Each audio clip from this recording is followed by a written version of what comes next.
You just tuned it in. Global and worldwide. Hitting you on the one with no delay. Because it's the Fighter's Voice. The Fighter's Voice. With your fighting host, Richard Ortiz.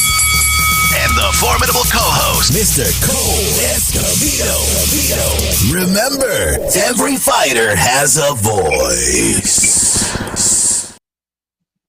Ladies and gentlemen, the Fighter's Voice, the only voice that matters. We're simply knocking out the competition. And talking about knocking out the competition, we got a great show for you tonight. We got with us the WBO lightweight champion of the world, Jamal Simplify Herring. He's with us. He's going to talk boxing. He's going to talk about the Fantastic Four, which I want to call them. We're talking about Sugar Ray Leonard, Tommy Hearns, Marvin Hagler, Roberto Duran, because I got to get his take. I spoke to him earlier, and he said, Rich, let's just talk boxing. Before we get started, I want to give a shout-out to my man behind the scene, KP, making it all happen. My co-host with the most, the one, the only, the wolf guy himself, Mr. Mike Rutta. What's happening, Mike? What's up? Not much. Just here. Another day. Another day. You know what? I don't even want to waste a minute, a second, because I want to talk to Jamal Herring. I want to make sure I say it exactly the way his mama says it, the way it's written down. Welcome to the show, my man. How we doing, Jamal? We're doing great. Rich. Great. Thanks for having me on. It's a pleasure, man. It's a long time coming, but you know what? Yeah, it's long overdue. It's definitely been long overdue. But I'm glad we got it. It is, but you know what? Between then and now, I mean, you've been showing nothing but love, and I appreciate that, man. Nothing but love and respect. You got to give love to those who show you love. That's how I go about things. So, I appreciate everything, everything you've been doing over the years. And, I never forget things like that. So I'm glad, like I said, I'm honored to be speaking with you guys today. Hey, man, I'm just glad I showed you mad love and respect before you had that strap on your waist. Because it's okay if the bandwagoners come. They can join the team. But you know what? I was showing love when I know the whole story with you and Jose. Rick broke it down to me. And when I saw you perform at Samar Center in front of 15,000 people, in your entrance alone, you needed a strap after that entrance alone, my man. Yeah. That's what I said. Fresno's been great to me. I mean, matter of fact, while we get the time, shout out to my people out there in Fresno, Rick, Jose. I got Marines out there, Sylvia. There's a lot of people out there. I mean, like especially the first time in Fresno was crazy. The second time was just unbelievable. So I have no issue, coming back to Fresno whenever Fresno gives the call. Well, let's give a roll call to my Marines out there, the URA, my nephew Lauren Ortiz, my boss Brett Moley, my coach Manny Escobar, and if I mess a couple other brothers. Hey, my bad, man, but all the Marines out there, they know it's love. They know, one family, so they know it's love. When I was the rookie working at the school district, man, I made a mistake. You know what I said? I said former Marine. And the brother, he said, I'm not going to say it on radio. He said, there's no such thing as a former Marine. We're Marines till we die. He goes, Rich, let me break it down to you. You can mess up on some of these other calls, but never a former Marine. Yeah. Louis Walton told me that. Once Marine, always Marine. Yeah, that's what I'm saying, man. But you know what? Hey, we're always fighting something. And, and I've always told people, when you come on the Fighter's Voice, you don't have to enter a boxing ring or a cage to be a guest on the Fighter's Voice. Christina Patra said it best. We have people that are fighting cancer, fighting with life, and people that, like me and you and Mike and KP, as we're going on the air right now, we're knocking out this coronavirus. So we're not going to sit back and just let it eat us up. We're going to eat it and kick its ass and put it back on the curb where it belongs. Right. So what have you been doing since this virus has hit, this plague has hit the world? I know you've been busy. I know you're a student of the sport. Talk to us, man. Yeah, for the most part, I've just been, more importantly, I've just been taking the time to, spend time with the family a lot more, just bond more with family. So, you got to take the negative and turn it to a positive somehow. And I've been using the time to spend time with the family. But as like you pointed out, I've been doing a lot of tape study, of course. So I'm glad we're going to speak some film today. And when I do decide to get up early enough, I still go out and do my runs. Just to keep the weight down, as you can see, my face isn't heavy, looking 30 pounds over the limit. But I just want to stay ready just in case we get that call, because you never know what may happen tomorrow. Man, Jamal, you know what? For me personally, you just put salt in an open wound. I got on the scale today, and it was not nice to me, man. It wasn't. Mike, you know exactly what I'm talking about. Because we throw our own battle. Me and Michael, we do sometimes off the air, we throw burger battles. And we get down. So far, Mike's undefeated. He's beat me 10 times in a row. But, Mike, I'm going to get you one of these days, man. Yeah, no, I had the same issue the other morning. I looked at the weight and I was like, my stomach's still there, but the workouts are helping me gain some muscle, so that's probably some of the weight too. But the gut's still there, but that'll be gone in no time. And we got time. Hey, we got time. Yeah, nothing but time. Right now, yeah. We got time. And I want to ask you, besides staying in shape and being fit, Jamel, like everybody else, you've been going to the archives. What has been your favorite fight to look back at? I mean, to just put down one. Okay. Yeah, we can't just give one. One that pops up to my head in my mind is Oscar De La Hoya, Ike Corte. Oh yeah, classic from start to finish. We can go Sweet Pea, Buddy McGirt, either one of those two fights. Ooh. Sweet Pea, Roger Mayweather. God rest both their souls. You know, and the list just goes on. Like I pointed out the other day on my Twitter, I didn't think it was gonna get this like a lot of feedback, but you know, I told people, if you don't know who Eric Morales is, don't speak to me about boxing. If you don't know who El Talife is, do not. And people look at me crazy, like, "What? You're like, oh, I think he's been like one of the first, like, growing up, like the first, like, real boxers I remember seeing so much, like from the HBO boxing days that just grasped my attention because." A lot of people get it confused with they think Mexican style means just sit there and brawl and go toe to toe. No, true Mexican fighters, yes, they have the heart. But somebody like Eric Morales and even today's Canelo Alvarez, they can box.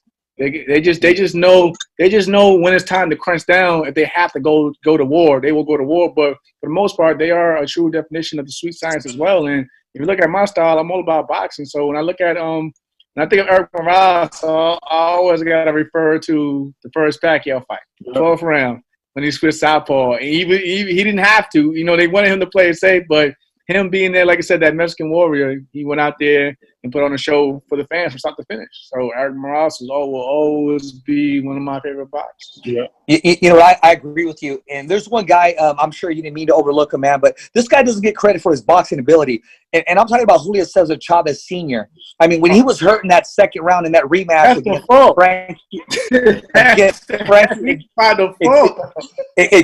against Frankie Randall, when he was hurt before it went on to that headbutt decision, he was boxing. He was showing some boxing attributes and very defensively, but again, listen, I was actually one of the little kids kind of upset when he fought Oscar. Because we all knew that it was kind of the end of the road for Chavez. But Chavez being Chavez, you know, he was going to go out on his shield. But, yeah, I was actually the one that didn't – even as a kid, I didn't like that whole idea of seeing that. But, you know, like I said, at the end of the day, he's still a legend. He still gets love and respect today. You know, there's nothing – his legacy will never be tarnished. Yeah. So that's more important. So it is what it is. That's just how the sport goes, passing the torch. Yeah, me and you both. Actually, I remember when that took place, just because I wanted to show people I told you so, I was looking through the archives because I said I have an interview that I put on VHS tape when Oscar De La Hoya said I will never fight him. And he did say that. But, you know, it is what it is. But you know what? It was hard for me to watch. It was hard for me to watch, too. Yeah. And see, I got the funniest story about that where I was 7 or 8 years old when that fight, the first one happened. And there's a place here, Rich, you know what it is. It's called a Cine Mexicano in Fresno. And they showed the fight, you know, much as the movie theaters do now. And it had to be 95% Mexican for Chavez to 5% for De La Hoya. When that fight ended, I'm 7, 8 years old. I was throwing hands to get out of that place because it got crazy. I hit a grown man. I hit a kid. People don't realize how much Chavez was loved by the people, man. Chavez could have been 55 years old and he still had a huge following. He could say he's going to have a pay-per-view fight tomorrow, and I'd be like, let me go pay that $100 right now. Look at his exhibitions. People tune in. I tune in. Yeah.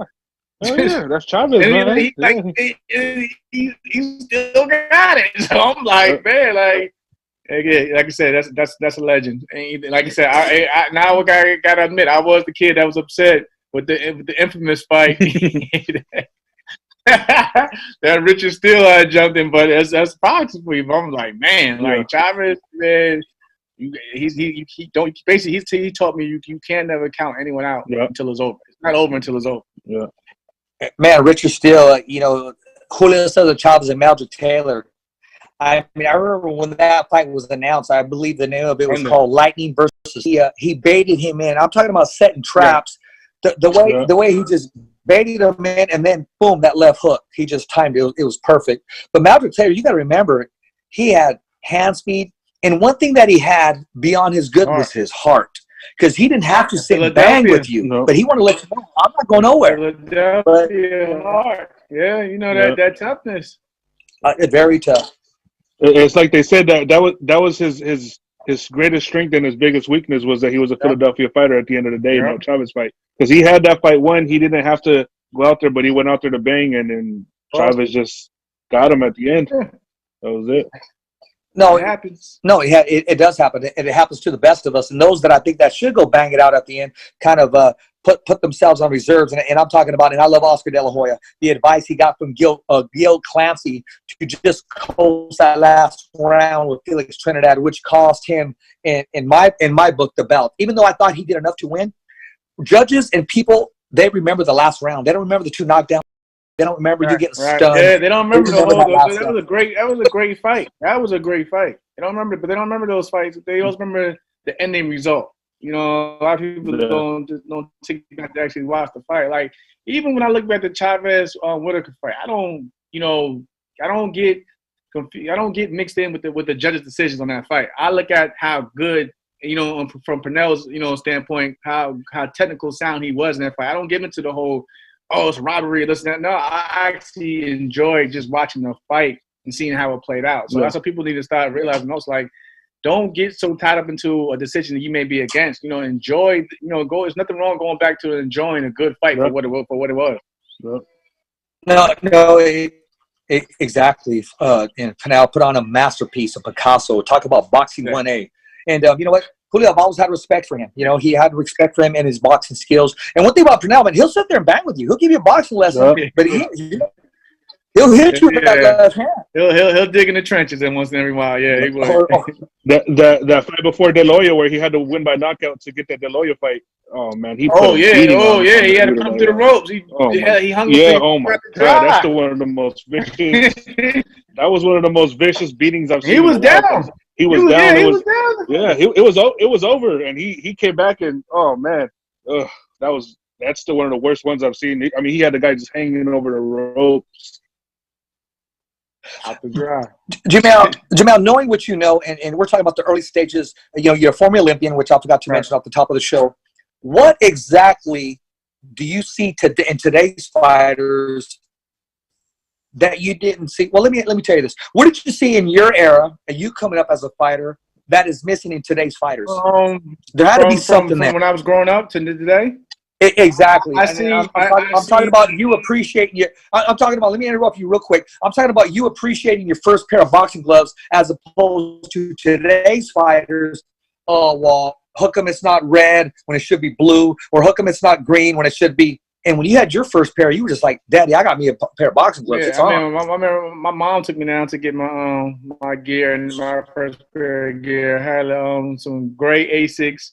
Some basic blue Everlast. I still remember, like the thing is today, because there's so much exposure with boxing, and it's not a knock toward the new generation, but if you look at it, a lot of them are spoiled in a way. Like a lot of these kids, like even now in the amateurs, they want endorsement deals and sponsorships and things, which is nothing wrong with that, but they expect too much for doing so little at times. That's how I believe. And then when you go to the pro side, from me looking back from even back when, Don King and Bob were doing business, it seemed like business was a lot easier to be done then than now because, like Mike Tyson said it best, everyone today is a businessman. Yeah. Me, I have that old school mentality. Like, I don't have, like, you guys see me, I don't have any bad blood or ill will towards any other fighter because at the end of the day, I look at boxing as a sport. But at the same time, I don't really want to get into the whole political side of boxing. I just want to go out there and fight the champions, no matter where they are. Even like people thought I had even with a stablemate, Miguel Burchell. I don't have nothing bad against Burchell. I actually give Burchell his credit. I believe Miguel Burchell is #1 super featherweight for a reason, and because he's proven it. I'm not gonna discredit him for what he's done. I mean, me being the fighter, you just want to fight the best. So I mean, that's how I look at it. So I'm glad we had to clear that up too, because it was never a personal thing with Miguel Burchell. I just kept pushing forward because I believe he's the best super featherweight in the world. Yeah, he's the longest reigning right now. I believe he's going on 3 years as a WBC champion. So give him his credit for that. And and it comes to one of those things like you guys just said. If that fight did come about, I can't be a Meldrick Taylor in that one, because I'm not going to sit there and let my head get the best of me, because the kid has dynamite in both hands. So you gotta approach things smart in boxing. And so and that's probably why I probably can't get the fight with his management, because they see that I'm not gonna like the Ito fight. I'm not gonna sit there and like make it a brawl. I'm gonna play it smart. But like I said, I gave him all credit, and I'm actually looking forward to him and Valdez fighting as a fan, because I still want to see it helps the sport. Overall, it helps the sport. So whatever helps the sport grow and gain attention, even if I'm not a part of it, I'm all for it, because it brings in more people to boxing to bring, to keep boxing alive. Not only that, I would touch on this. It lets us as boxing fans, writers, journalists, world champions appreciate the sport, the sweet science. You got to remember, the sweet science, it's a beautiful sport. It's been around forever. It's been around forever. Man has always had testosterone. I always wanted to fight another man. Now it's controlled. It's a sport.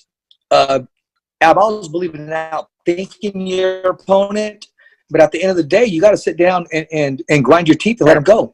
Jamal, you've always been there. It goes. I get strike 3 on that one. You've always been a class act. There's always been fighters on social media that want to think that you're just this nice guy, and sometimes people misunderstand strength, kindness for weakness, which is not yours in your case. But I've seen you grind your teeth and say, okay, enough is enough.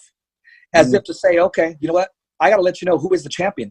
Because there's been people coming at you, and I'm thinking to myself, bro, he's a world champion. Go after somebody in your pool. That's a world champion. If you're ready and you're in line and the fight's already made, then yeah, we all want to know. But until then, that is a world champion. We all know it comes with the territory. Some fighters look at it as, the opportunity to being noticed. So I understand. I mean, I never did it. If anything, I always gave everyone their proper respect, because I believed in myself that one day I will get to that level. But like I said, I look at it like this, though, at times. Like I said, I always take the negative and turn to a positive. I say it like this. I'd rather have people actually paying attention to me than not mentioning me at all. No, that's absolutely right, man. That's the truth. What was that, Mike? That's the old saying, is if someone's mentioning your name, that means that there's probably 10 or 100 more people thinking of you. Yeah, so, you're doing something right. Yeah, so if you're in someone's head, then that's a good thing. So exactly. And then, you know what? Speaking on that, Burchell, what I was hoping that would have happened before all of this stuff went down was that, I know it's probably not, financially feasible, but Burchell, Valdez, and you and Frampton on the same card. So then, that's me being the fighter. I would have went with that idea. I wouldn't even complain. See, the thing is, you get a lot of fighters when they get the title, then they start arguing about who's going to be the main event in the A side. And me, just put me on the card. I don't care. I don't, like you said, I don't like if people, because I know it'll create a bigger fan base, because you will get a fan base from each one of those 4 individuals tuning in. And see, I look at the smart thing, and I do look at the business side of it in terms of like the fans wise, but like in terms of like the fight and who will be the A side or the main event and the co-main event. I don't care, as long as I get to come out, perform, and leave the people talking about how great or good the fight was. I'm fine with it. See, for me, I just know it because they've always said they can't put that many champions on one card, but in my head is the winner. Don King will stack his cards. I mean, oh heck yeah! You would see cards where Chavez was on the undercard of absolutely.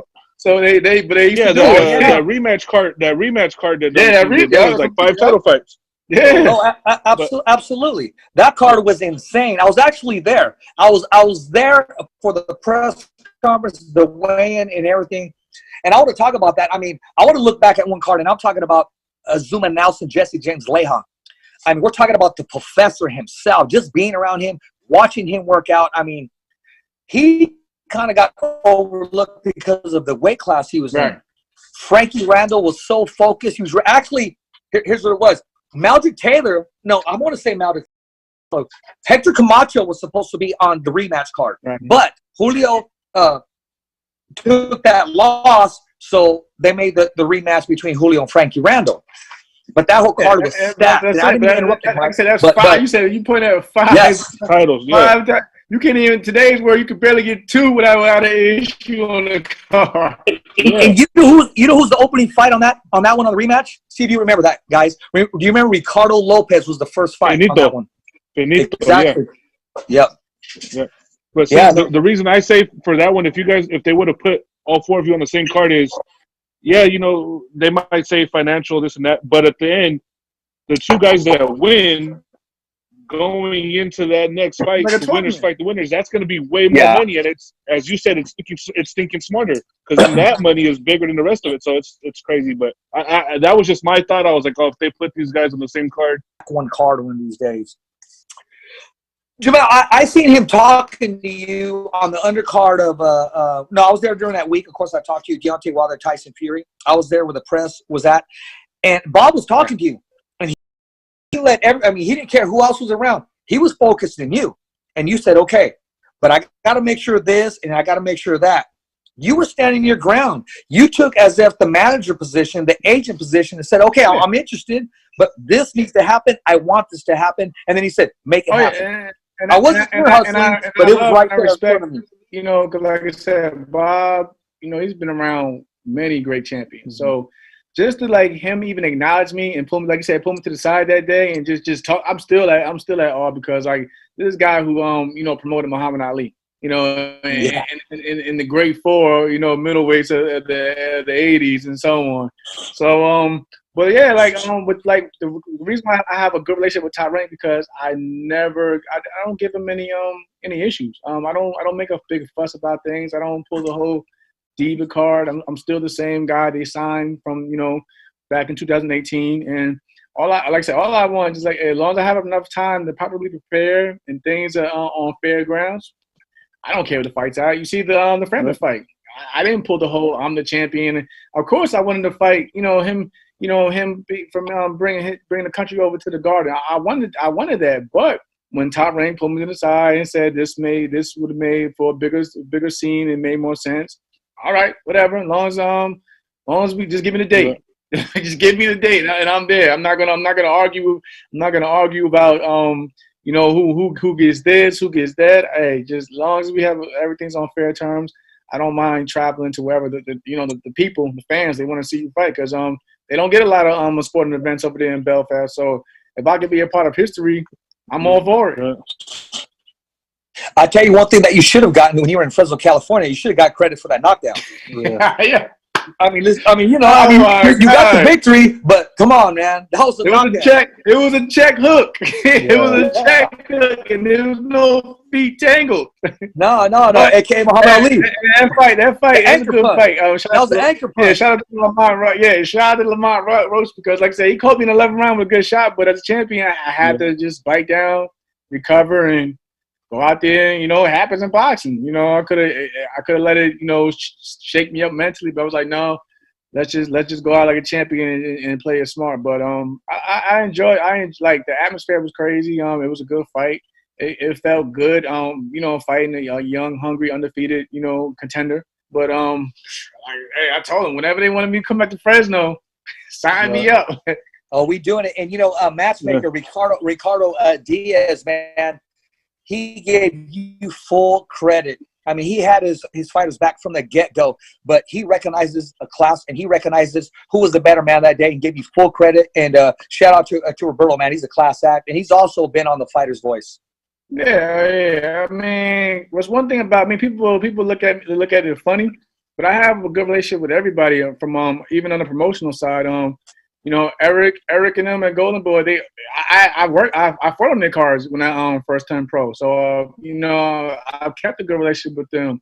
You know, me and my partner JC out in LA, we're actually, you know, working with fighters, and we're pitching them to, you know, the guys like Golden Boy and you know, Matchroom, Eddie Hearn, and of course Top Ring. So, you know, that's one thing about me also with my platform. I'm glad I actually didn't burn bridges, because, you know, I want to be in that position to, you know, see other fighters grow. You know, I've never been that type of guy that want to spotlight just on me. You know, I want to see young talent or talent that hasn't been given enough exposure or credit, you know, to get their feet in the door and to basically do their own thing. So I'm glad I kept relationships with guys like, you know, Roberto and Eric and, you know, Eddie Hearn and everybody out there. Hey, I want to ask you this, man. When you got the call, when you got to sit down to come back to Fresno and to say, you know what, we're going to do something special here on your walk-in, or in this case, it could have been a fly-in from what I hear. you know, Rick. I was about to ask that. How did that conversation take place? How did it go? And when he said, hey, I'm going to have you parachute in from the planet Venus and just come all the way. I mean, because the crazy thing about it, like, I don't really get that information until basically like the week of. Like Rick, like I knew Rick was planning something big because he kept saying it. It was gonna be something better, bigger. I'm like, it can't be no bigger than what we did at the Save Mart. You know, I'm thinking like that was just like 50 lined up Marines in uniform. What can be bigger than that? And he was like, no, I'm promising. Then he came with the idea. He actually was real close to getting the helicopter, you know, flying me in on the center field, and then walking to the ring. And then we did the then he went with the Humvee entrance. But yeah, man, like shout out to Rick, man. Like he's always shown a lot of love. And you know, like a lot of people don't know, I've known Rick and Jose since 2011. Me and Jose were actually we met being roommates during the Olympic trials, and it was crazy. Like, you know, Jose, it's funny because Jose featherweight and I was the light, and I was the junior welterweight. So, but now, like, as pros, we kind of switched, you know, weight classes. But during those times when like his weight class fought, I had a day of rest, and then when I fought, he had rest. So it was like he would come back and he'd be like, I won my fight, and then I would come back, I won my fight, and we was just like feeding off each other's like energy. And me and Jose, like, we're like basically back together under the same stable. But like I said, me and Jose and those guys, we go way back. You know, I always, you know, look at him as a brother no matter what. Yeah, that's very well said, and that's a classy statement done by a man. That's a class act. Hey, speaking of Rick, man, I heard, how true to the rumor was that I was hearing that he wanted you to come down on a parachute or something of that matter. He was going to have you come down from the air or something, or nah, you know, swarming like Superman or something. With the helicopter coming in, but I wouldn't put it past him. Rick loves to do a grand entrance in style, I see, but I don't think I could do that.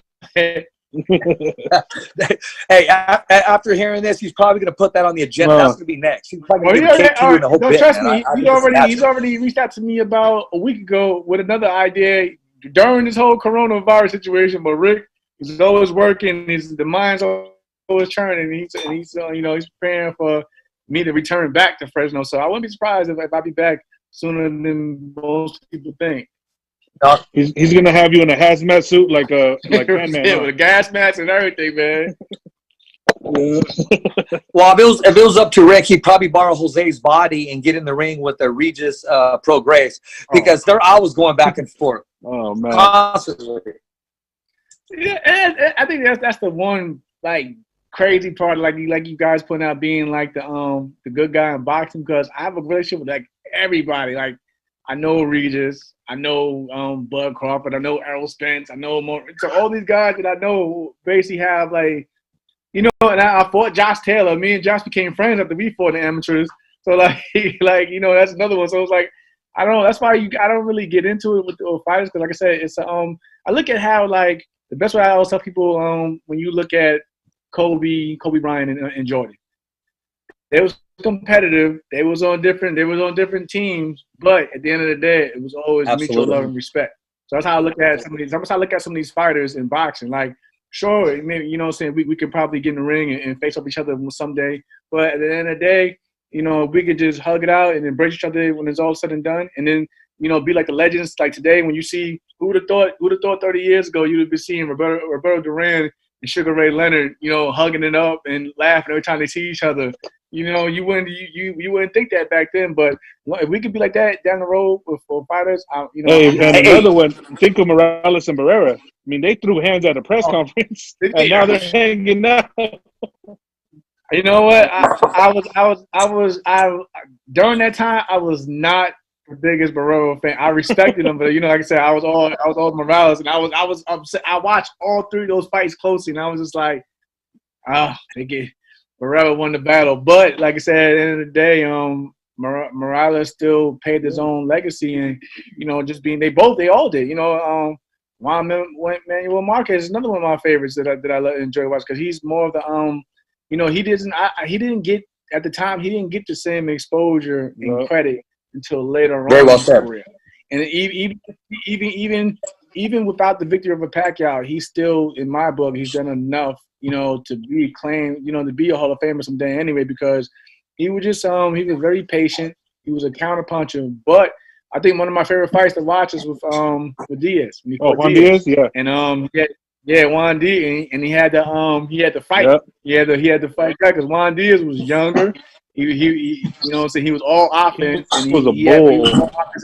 The baby bull for a reason. Yep. And so that's one of my favorite fights to look back on. And yeah, like I said, if you name them, I'm watching them. Even when you brought up a Sumo Nelson, I was thinking Salvador Sanchez. Oh yeah.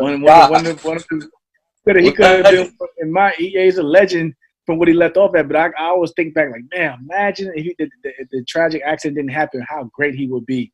Because that dude was a fight. He was a fighting. Yeah. He was a fighter.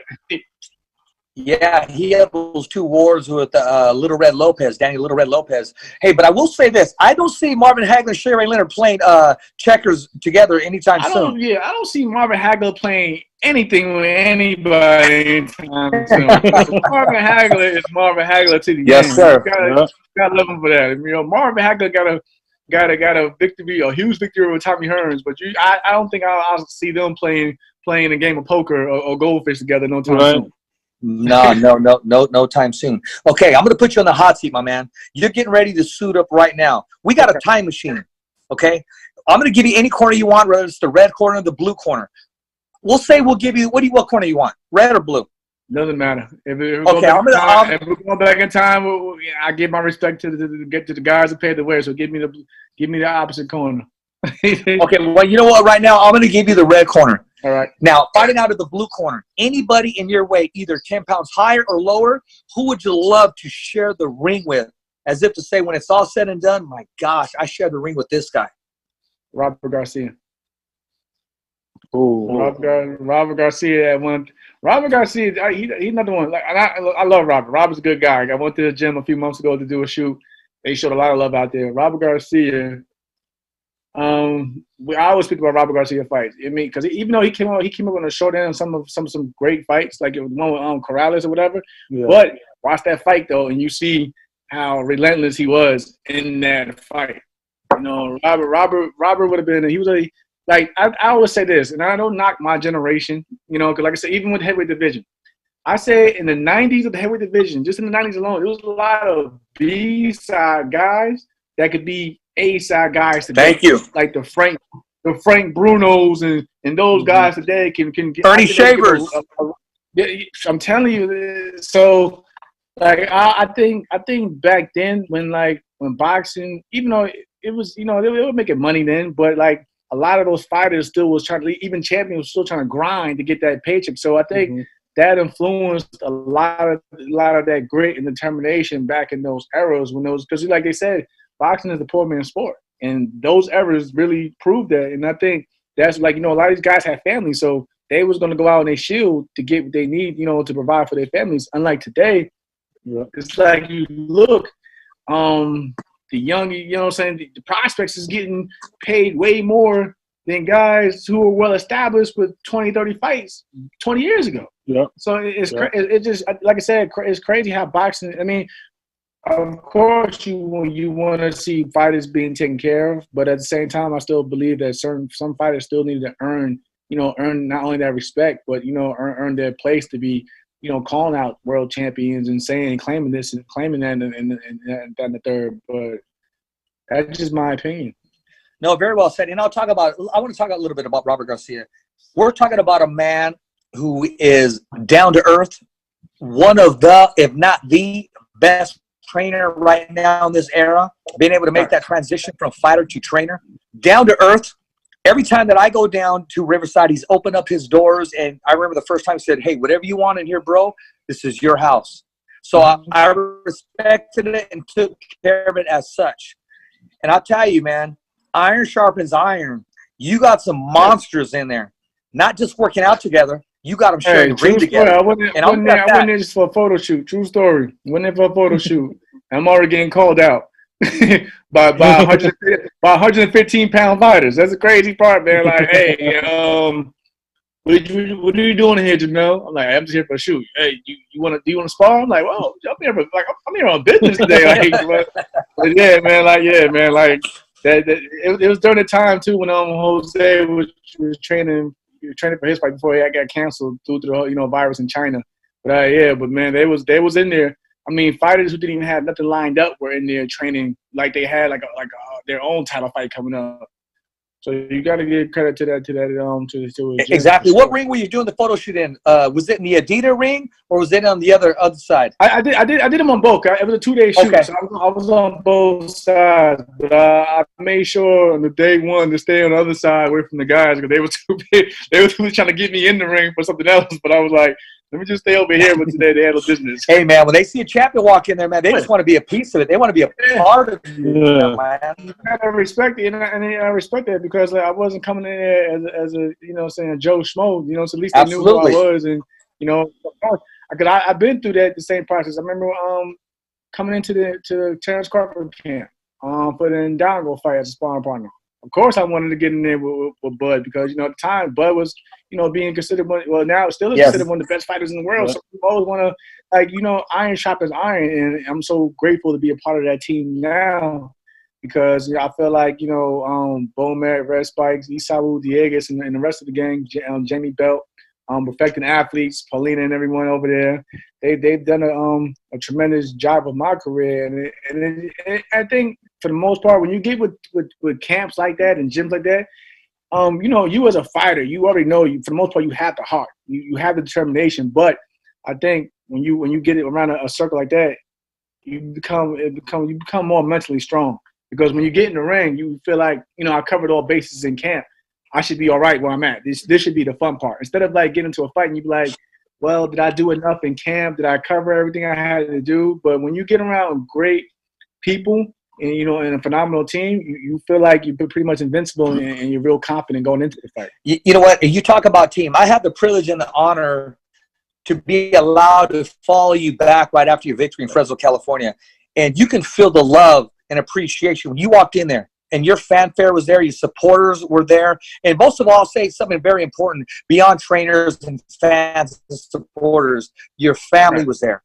Because you treated them all with class, you gave them all their time of day, you treated them like family. And I remember you being in a picture, and I'm taking the shot, somebody else was taking a still shot, and I'm doing some video, and I remember Bud saying, everybody in here, everybody in here, everybody in here. And they all listened to him. And you were right there, and he was as happy as you were. As he had a smile like he won the bout. He had a smile like he defended his title. And that's what I love about Bud because we all seen it, we all know, we all been around plenty of fighters and gyms. When you have that guy in a certain gym, that guy expects all the attention on them. But with Bud, it's not like that. We all get our equal amount of attention. Bud wants to see the next guy succeed as much as he succeeds in the sport of boxing, and that's what makes Bud a great guy. Like, Bud could be a mean guy in the ring, of course, and out in the public, but when you actually get to know him and be around him, he's probably like, he's a comedian. He wants to joke around, he wants to play around. He wants to basically make you feel comfortable being around him. He doesn't want you to think, oh, that's Bud Crawford, and guys are too hesitant to watch what they say. Like, no, if you joke with him, he'll joke with you as well. We have an open door policy with our gym out in Omaha. So when we go to camp in Omaha and everything, anybody who wants to come to train, we don't mind because we actually enjoy being around good positive energy. That's very well said, man. That night was your night, man. And I mean, it couldn't win any better. And that statement you just made, you know, people say that on the airways. People say that just to say that. But for me, I was privileged to be there, witness it, and understand exactly what you're talking about because I saw it for myself.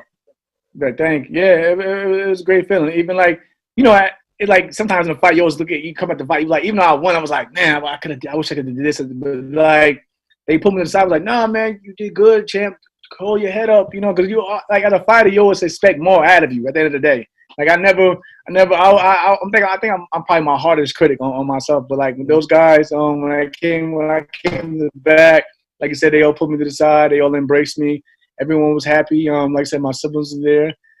So it was a great feeling in the day because you seen it. Like I said, I gave everybody time of day because we was like the last ones out of the building, leaving the venue. So like I made sure. That's one thing about me, I always try to make sure to give everyone, you know, at least a few moments of my time. It's to the point where, you know, I have to get like my team has to like grab me and pull me away because if you allow me, I will literally sit there and give everyone who wants to interview an interview. I will sign every little autograph, anything that wants to be signed. You know, I'll even take time just to speak with people about giving my opinions because that's just who I am. And like I said, I don't like I was like my mother always you know brought me up as you know just being humble and respectful. So I don't look at anyone you know beneath me. If anything, my job I just fight on TV. Okay, I'm on TV, but at the same time, you know I'm a human being just like you. And you know if you show me love and respect, why you know what's say I can't give you that same love and respect back? Like you know I got if people look even on my Facebook account, I have almost 5,000 friends on Facebook, but every morning, and people don't know this, every morning I would literally get up and check my notifications and go to the birthdays, and I would wish each and every one of those individuals a happy birthday, just to let them know that, you know, that somebody does out there, you know, does care and look at you as like you're special as well. You know what, that means a lot, and I'm glad you have the opportunity to say that. Hey, Mike, we've talked about Mr. Herring here, man, and what we always had our opinion and how far he's going to go, what he could do. But we always said his potential, he can clean the division because of his southpaw stance and just his tenacity and what he's been through. Sometimes you got to go through disappointment to get to the expectation and to your dreams. And I'm talking about being an Olympian, probably was cut short.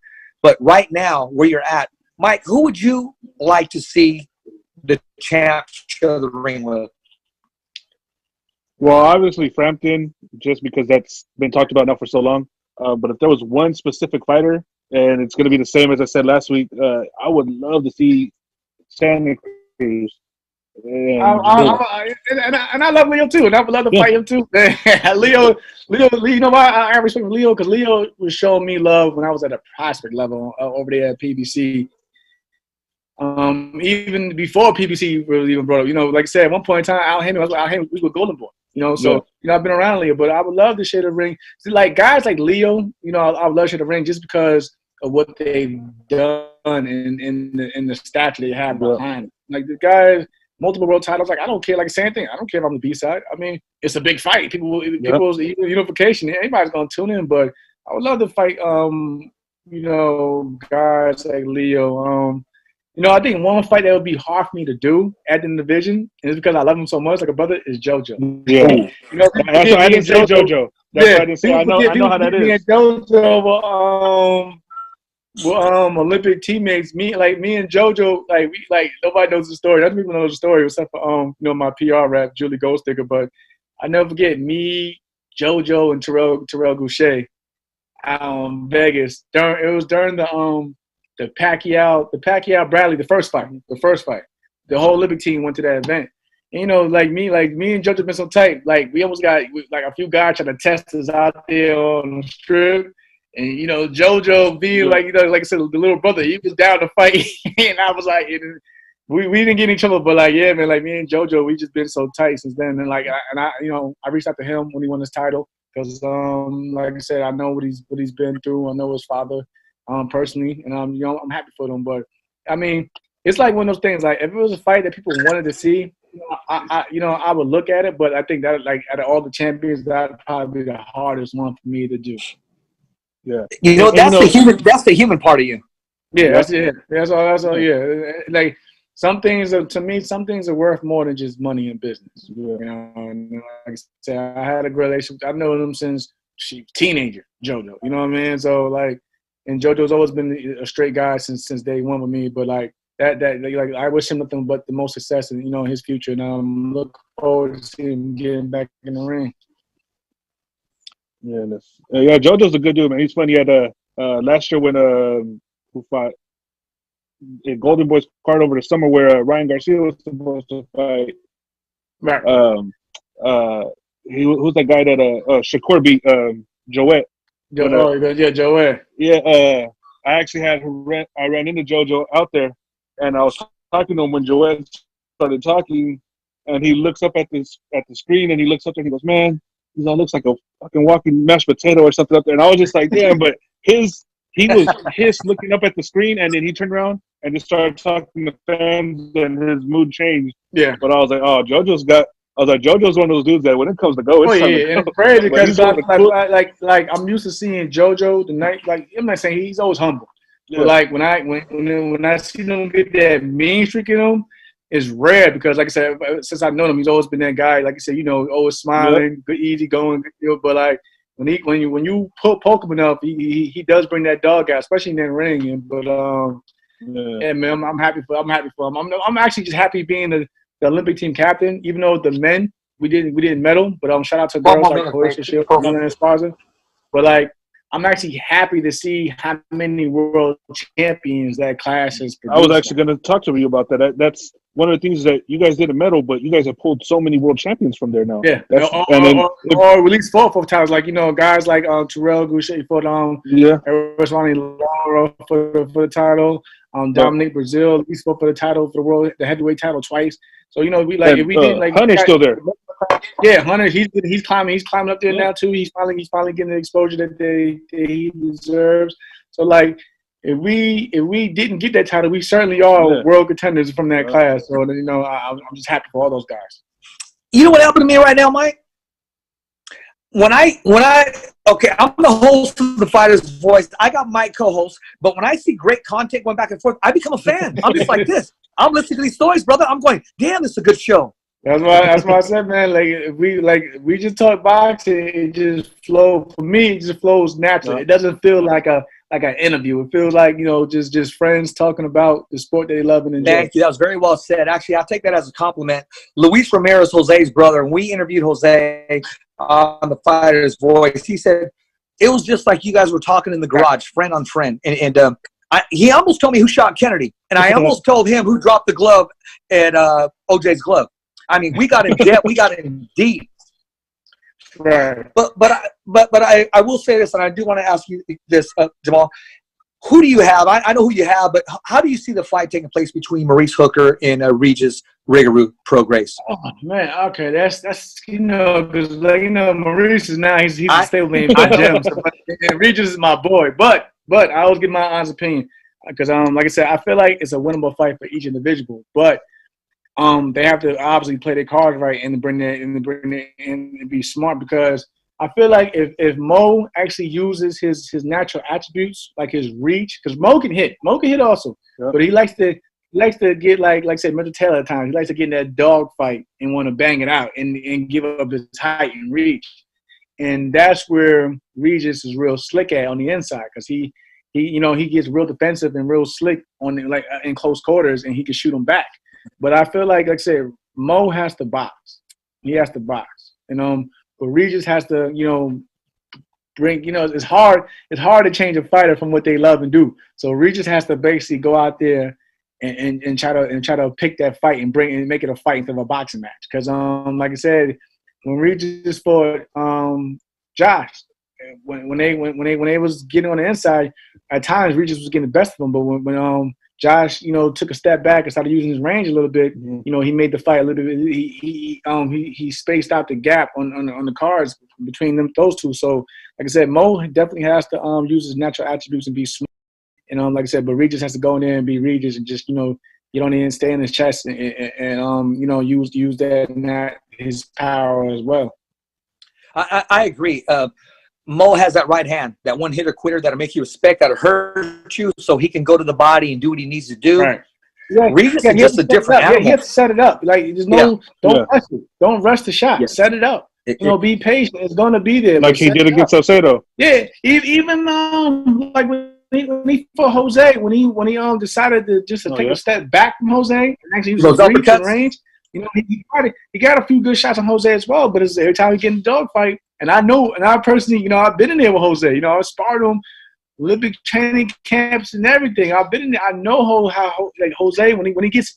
Jose is so hard to get off you. Like when he gets going, he gets going. So when he's in your chest, it's real hard for you to get that. Because like me, I'm the boxer. So when I was sparring Jose, I always box with him. But once he got on the inside, oh man, that's basically a fight for your life. You know, I'm going to say two things real quick. Regis is a little different. He's just a little different beast. His confidence is through the roof. Right. We're talking about a man who wrestles with sharks and alligators and does all that stuff and puts it on YouTube and he smiles and thinks it's cool that, you know, a shark rubbed up against him. I mean, he thinks that's cool. Jose, when Jose's in the ring, he's like listening to freaking Tejano music, cumbias, and mariachis at the same time. He's dancing and moving to a different rhythm, man. He sets traps. He baits you, that pressure. He's a different type of fighter. I mean, there's lots of world-class fighters, but, you know, I've seen a different side from Jose. And I'll get off that subject. You know, when we have him on the show, I'll talk more about him. Maurice Hooker and Regis, honestly, when that fight was announced, I got goosebumps because styles make fights. I've already, in my mind, I was thinking, okay, these guys are fighting twice because the first fight is going to live up to all the expectation, all the hype. They're going to fight. Yeah. They're going to fight. I mean, when I mean fight. They're going to it's going to be a war at times in that fight. Yeah. I already know it. Trust me, I already know it. But when you speak about Jose, it brings me back to what you said about the conversation earlier about how people look at me and look at the night. Like Jose is the real nice, humble guy. I probably count on my one hand. I'm trying to see Jose get ugly out there when he has to speak back or bark back. But for the most part, Jose is, you know, when I see him, same guy. You know, we embrace each other with a hug. We ask how everybody's doing, how our families are doing, and we just, you know, we actually spend more time speaking on, you know, life and family than we do about boxing. Because we see, you know, we look at the broader, you know, things in life, and like Jose has always been, you know, a down to earth guy. No, very well said. And I do have the same experience with meeting Jose and talking to him. And you're absolutely right. His dad, his mom, their beautiful child, his fiance, and his brother Luis. I mean, he's down to earth, man. I mean, that is Luis is my guy. That's my guy too, man. Shout out to Luis, man. He's a good guy. He's been a straight shooter since day one. Hey, but I will say this: if you were to talk to Luis on the phone and him not say it's Luis, you think you're talking to Jose. Yeah. I mean, that voice said everything, man. Hey, man, I want to ask you this before you leave us right now. What do you got to say to all the viewers, all the fans? What's your message on how to pick yourself up, stay focused, and also show respect in respecting exactly what's going on? I'm talking about the coronavirus.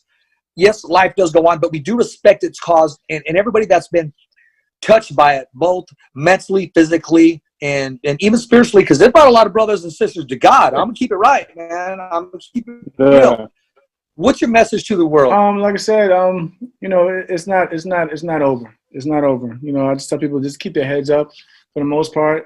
Like I said earlier, use this time to do the things that you wanted to do with your loved ones close to you. Even if they're not in the same room as you, take that time to reach out to people that you may not have gotten to speak to, you know, in so long, because like I said, the virus is serious. And like one thing I was always taught is never to hold grudges. And like I said, you could be losing, and God forbid, you know, anybody listening, I hope it doesn't happen to their family, anything like that. But God forbid if you lose a loved one to this virus, but you didn't, you know, you had a bone to pick with them for years, and you held this grudge, and now they're gone. So that's why I always tell people, don't ever hold grudges, because you never know what can happen tomorrow. Mm-hmm. I've been through it where I've seen people that I know here today and gone tomorrow, and we didn't get to tell them how we really felt about them and how much we loved them.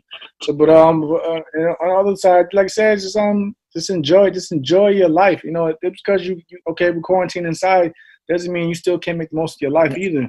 And like I said, it's brought a lot of people together spiritually. I mean, I always been spiritual, like it's because that's how I was raised. But I'm actually just making the most of it. Like my daughters are happy that I'm here, you know, because I'm not away in camp. I'm not traveling doing business. I'm home. Dad is home, you know. So like I'm having a blast with, you know, just with my kids around the house. You know, my wife is happy. My mother's sitting right in front of me, and I've seen my mother just about every other day, you know. But I always been I've always been a mama's boy, you know, growing up. So I'm just glad, like I said, I'm enjoying it. But I just tell everybody just to keep their heads up, and you know, we'll all get this together. Because like I said, the world stopped.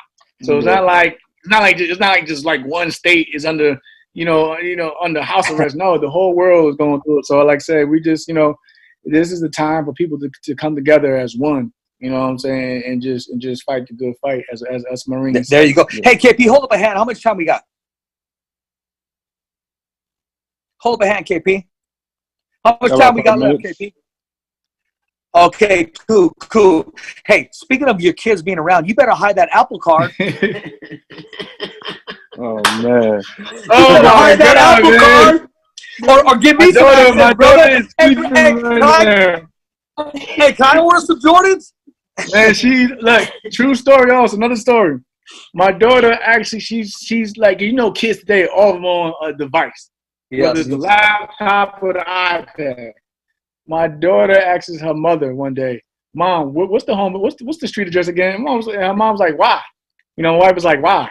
And she's like, oh no, I just need the street address. So she's not thinking of it. She's like, we live in the. Yeah. Then she comes down. Oh, what's your credit card number again? It's like, hold on, what are you doing? My daughter was trying to order a $300 bouncy house just for herself. Like, I don't know what she's gonna do with a bouncy house, but like, she was trying to order a bouncy house. But then she's like, then she wants to basically build a zoo because every time she speaks to her, she wants to, like, you know, let's go get this animal. I need a parrot. I'm like, I can't. I think, like I said, my sons are easy to deal with than my daughters. You know what I mean? But in my opinion, but like I said, when you have girls, they all have a special place in your heart. But that one, when she gets like she's a little slick one. But I had to take every device and turn off the Apple Pay off it because she knows passwords. She knows how to use facial recognition. She knows how to use thumb. I was like, no, you can't leave any device around her. She might get you. I might, like my wife said. Well, no, my mom said next year we're gonna get her to do our taxes next year because she might find a loophole in there to get some money back. Okay, guys, this is the indie part of the show. This is called Throw the Jab, okay? Who do you want to throw the jab at? I'm talking about throwing jabs, okay? It's okay to have fun. Mike, I'm going to start with you. In 60 seconds, who are you going to throw the jab at? Because I know who I'm throwing the jab at.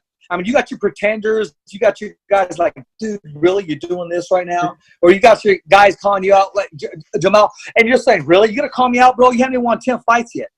Who are you going to throw the jab at, Mike? You know, it's correct. I haven't been called out in a while. I think the last one, which you know about, the last one that called me out was Andy. Andy Vance is probably the last one I know that was calling me out. But I understand where Andy comes from. Andy's always been like that. Andy's been a hungry guy, so I don't take offense to it. But I think that was like about a year ago before the Ito fight. But since then, I really I don't have to. I guess because I don't really pay people no mind. You know, I look at the champions. I'd rather throw the jabs at the champions. But other than that, guys who basically not world champions, I can't give out any names.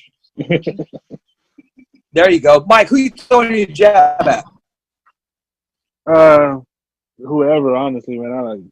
I don't care. I'm with Mike. If I got to the jab, throw that Leo, man. We got to bring let's reel Leo Santa Cruz in, man. Yeah. That's a good fight for the sport. Yeah, see, me, it's just I would just love to see Leo get another fight like how he had with Marius and the guys that he came up with. Just because he hasn't had. This is the problem I have with Leo comes from, because those are the fights that in my point will make him to be big where he's at, and it's like lately, it's like I don't see that hunger that he want. Like when he was fighting, even with the fights with Frampton and you know, and the Abner fights, and I'm like now it's like Leo. Like I don't know if Leo's being the businessman Leo or Leo's just doesn't. I mean, because I give the benefit. There's a lot going on with his family. You know, like I said, I pray. his father situation. We all know that, but like I said, I want to see that Leo get back in there because I wanted to see the Gary Russell fight. I wanted to see that. Yeah, as a fan. I would love that fight. That's why I don't know if Leo has that hunger in him at the moment. I just hope he doesn't go in there with Gervonta. I don't want to see him with Gervonta. I don't like. Last thing I heard, they're trying to bring it back to 130, and we know, Tank after the last situation with the weight. I don't think that's realistic either. So yeah, we'll see. I would rather see him against Gary as opposed. I'm available. Just give me some time after the Francis situation. I'm open. I'm open to anything. That'd be a good fight. That's just me, just because Leo right now, honestly, would be the main name at 130, just because he wants to accomplish. So, as they've always said, that target's on his back. I said the same thing, but Chuck, I don't see, like. Personally, I don't know. Like, bro, I picture that. Like, I'm a fan of boxing. So I read everything. I picture everything from like the interviews and everything. And it seems like he wants to move up in weight eventually also. So I don't think he'll be around too much long after the Valdez fight. Yeah. So like I said, Leo just moving the weight. I have no issues making the weight. So I feel like that fight. There only on the Fighter's Voice where we throw jabs. I knew it was in him. Mike, and we pulled it out of him. Only on the Fighter's Voice. We got to get my man to speak freely, which means he's comfortable. He appreciates the show. He loves the show. And when we open back up in Fresno, California, my man is going to be in studio. If I got to go to training camp, if I got to put headgear on and take some punishment, I'm getting him in studio. I'm coming. Yeah, I'm coming. I owe you that one. I keep my word. I'm coming to Fresno. So Fresno, like I said, I love you guys out there, man. Thank you for just showing the New Yorker of all people, the New Yorker, loving the sport in Fresno, California, of all places. But I love it. Hey, you heard it, man. Hey, man, I just want to thank you. I appreciate you taking your time. I don't even want to call this a show. I'm just having a good time with you, my man. Everything was open. Everything was open. We're just talking, having a good time. Hey, but you know what? Okay, well, then I'm going to say, since this is open, in 2 weeks, I want to have you back on. Sure. I want to have you back on. I'll let you go through your roll call list. I got to have Mo on, too. Even if he's just a soundbite. I mean, the guy is a nice guy. I met him, and I will say this. When I met him, he looked like a middleweight. I mean, the guy is huge. He's a big boy. Shout out to Perfecting Athletes. That's where they come in at. No, hey, exactly. Hey, Mike, in 30 seconds, Matt, because we're running out of time, what do you have for us? Hey, we got to keep fighting this thing, and let's keep pushing. Look, we're doing a good job here in the state. Honestly, shout out to Governor Newsom, man. He's done a great job with everything that he's been doing here. I've heard. And to Jamel, honestly, man, it's a pleasure to talk to you. I've followed you since the Olympics. I know everything, your story from, way back when to now. You're one of the most people I've always looked up to and respected. And it's an honor to speak with you, man. Thank you, Mike. I appreciate that. 2 weeks. 2 weeks coming back. Hey, my man, you're coming back. But I got to ask you this. What's the hottest podcast right now? What? The hottest podcast? It's obviously sir. You guys, my people out there in Fresno. So, like I said, the Jamel Herring Show will be taking over in 2 weeks. So we might have to change that name. Might have to change the name to the Jamel Herring Show. But like I said, man, you guys have always been great to me. I still laugh at the video we did out in Vegas during the Wilder Fury weigh-in. But yeah, much love to you guys. And like I said, I'll be back in 2 weeks for sure. And I hopefully I could bring more company with me. Absolutely. Sounds good. Let's look forward to it. Hey, Rich Ortiz, you're a host of The Fighter's Voice, the only voice that matters. We're simply knocking out the competition. I want to thank KP, the man behind the curtain, Big Mike.